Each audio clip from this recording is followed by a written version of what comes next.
Hello everyone, I'm the Enforcer, and welcome to the breaking news. Starting with our first breaking news today, we have heard that the French foreign minister has stated that nothing is excluded as far as support to Ukraine is concerned, and that Ukraine did not ask for France to send troops, but France is not going to exclude anything specifically over these very few next months. According to the direct quote from the French foreign minister, he stated that Ukraine did not ask us to send troops. Ukraine is asking us to send ammunition right now. But he then went on to say that we do not exclude anything for the coming months, including the sending of French troops into Ukraine. We've also seen that the French have been making more concerted efforts, and specifically Sojourn, which is the French foreign minister, inside of the Baltic states, as they are trying to build up a coalition of NATO nations that will enter Ukraine when France gives the signal. According to the information that we got today from Noel Reports, France is building an alliance of countries to potentially sending Western troops into Ukraine. According to the French Foreign Minister Sojourn, he said it is not for Russia to tell us how we should help Ukraine in the coming months or years. Once again, reiterating the incredibly fervent rhetoric of the French for support to Ukraine under any circumstance, under any conditions, to any severity or extreme.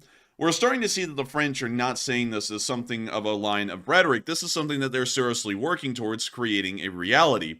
The French foreign minister, the president of France, as well as many other members of the French government have made it very clear that the French military is ready to go into Ukraine at any given moment, especially under the particular instance of a Russian attack on the city of Kyiv or a Russian attempt to take the city of Odessa.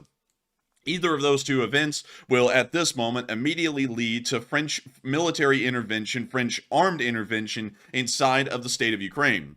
We've also heard that while the French are gearing up towards helping Ukraine in fighting this war and hopefully winning it, we've also heard a very interesting and wildly controversial statement from the Pope inside of the Vatican today. The Pope stating that Ukraine should have the courage of the white flag in negotiations. When you see that you have failed, that things are not going well, you need to have the courage to negotiate, a direct quote from Pope Francis. This statement has been met with wild criticism today and outrage, considering that Pope Francis has already talked about the wild atrocities that the Russians have committed against the Ukrainian citizenry, killing tens of thousands of them over the course of the war deliberately. It is incredibly odd that Pope Francis would come out and begin to speak about the Ukrainians possibly surrendering, using a white flag of surrender, and then going around negotiations from there. And at that point, if you've surrendered, there isn't really a negotiation to be had. A lot of people have been saying that maybe Pope Francis has a point. A lot of other people have been saying that Pope Francis has no point whatsoever. And I'd like to know, if y'all would love to tell me, let me know in the comment section below what y'all actually think about Pope Francis' statements today. Because regardless of whether you agree with Pope Francis' statements or not, the response has been absolutely fervent and spread it like wildfire amongst both the people who supported Pope Francis' statements and the people who didn't. I'm having a feeling that a lot of people in our comment section are not going to support the statements of Pope Francis today, and I would largely have to agree with those people. Of course, if you disagree, that's perfectly fine. I'd like to hear why you disagree with that, but it is something to note that Pope Francis has been completely aware throughout the course of the war the kind of atrocities that have been committed by Russia, and not only that, that this is an illegal invasion of Ukraine, and it is very interesting and quite concerning to see that he's changed his stance to be one of talking about appeasing the Russians and giving away vital equipment, and not only that, land and territory to the Russians. Of course, when I say equipment, if the Ukrainians do surrender, the most likely route is that the Russians are going to seize Ukrainian military equipment to then integrate into the Russian armed forces. This is all something very concerning and very interesting. If we look back through history, the Vatican, or more so the papacy, has had a very interesting trend in kind of aligning with people who may not be the best.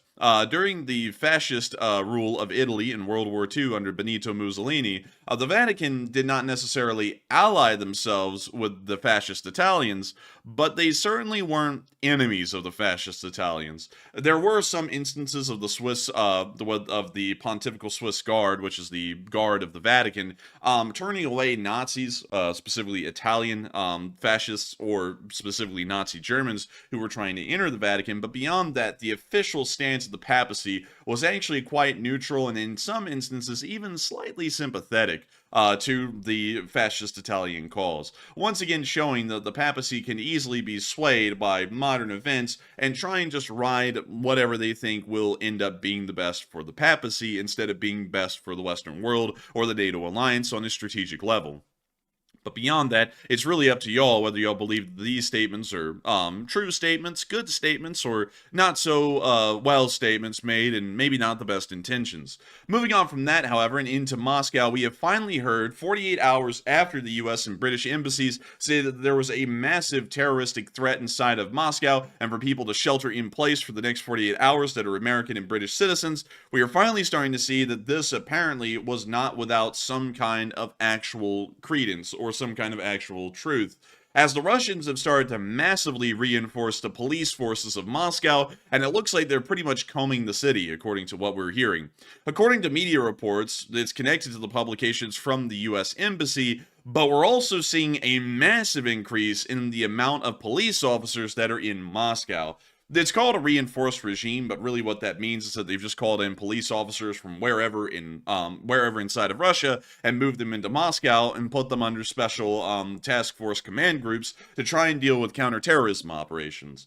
The efficiency of such a group like that is probably going to be decreased as compared to the Moscow police, but the fact of the matter is that the Russians apparently have also been not only tipped off by the US Embassy, but also have a fairly large reason to believe that there is a terrorist attack that's going to be conducted in Moscow, and we're also starting to hear that the Russians in Moscow are on high alert, not only with a reinforced regime, but with police literally moving around the city of Moscow right here. And also this video right here from Zvezda News that we're seeing down here, posted by Anton Garashenko, is actually showing what has happened today inside of Moscow. To try and describe it the best I can, 2 Kazakh citizens were pretty much executed inside of their home by the Russian FSB because they were believed to be attempting to conduct a terrorist attack on a local mosque or a local synagogue inside of Moscow.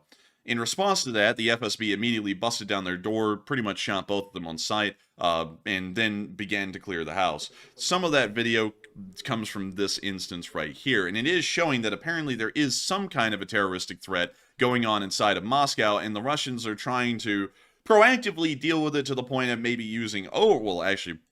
definitely using over excessive force to try and deal with these terroristic threats and the terroristic situation that they may be facing. Once again, we believe that the West is not behind this terroristic incident or any of the terroristic incidents that may happen here in the future. We believe that these are entirely homegrown inside of Russia, or may even be related to the war in Ukraine, but not directly related or attached to the Ukrainian armed forces or the Ukrainian government. We are still going to be waiting to see if anything major does happen in Moscow, but it appears that everyone, the United States, the United Kingdom, the West as a whole, and the Russian Federation, all are seeing the signs that some kind of a major terroristic attack is going to be occurring inside of Russia, and we're going to be waiting and seeing if anything does happen and what may come out of that.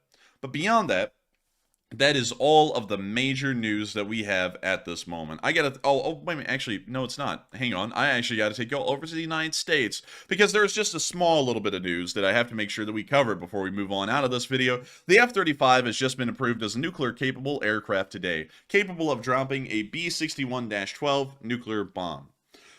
This is something of a little bit of a concern for the Russians, because up until this point, no stealth aircraft, or at least a stealth fighter capable of supersonic speeds, has been able to carry a nuclear weapon until now. Now the F-35, supersonic capable of course, and of course not showing up on Russian radar, can now carry a B-61 nuclear bomb to its target, dropping it, and then turning around and leaving the airspace, probably without even being detected or without being shot down.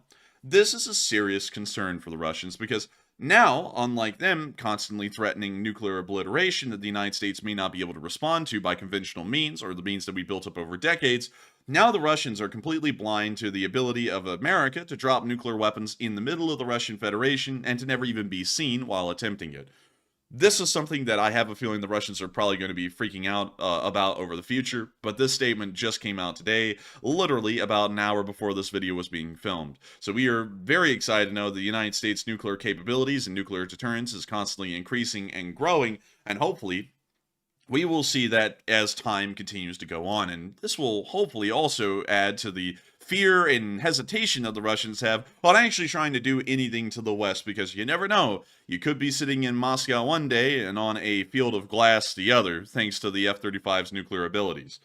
But with that, we have reached the end of this breaking news.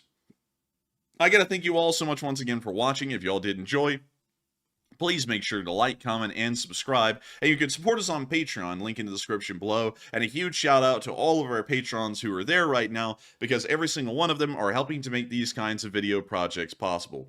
Of course, I will see you all in the next one.